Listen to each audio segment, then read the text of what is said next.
ID, good morning. Yes, good morning. So the project will push through here in Bago City.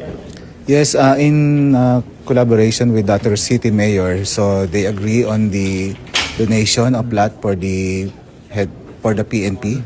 So I think minimal arrangement on the deed of donation will be corrected. So if that happen, I will recommend to the Chief PNP that we will establish a headquarters here in City of Bago. Why is it ideal na dito talaga sa Bago City yung location for our regional office? Yes, because City of Bago is very near in the heart of Bacolod. Alright. So we decided that the frontliners offices like our regional highway patrol, regional CSG, regional CIDG and cybercrime unit. So it is the frontline offices of the PNP. So this cater some stakeholders, civilians. So hindi sila mahirapan na mag-access sa PNP offices.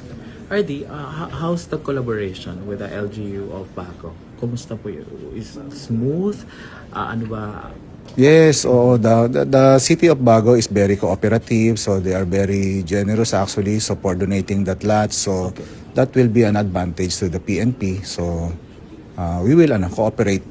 What do you look forward with this establishment of regional office here in Bago City? Of course, we will extend the good service to the community. Of course, the City of Bago, and the mayor also mentioned that they have a school for criminology. Right. So I think the PNP will also support on the instruction to teach the student who are planning to become the PNP in the future.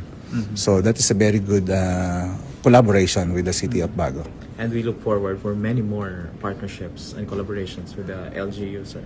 Yes. After na ma-establish natin dito yung office ng PNP, I think more collaboration will come out with the City of Bago.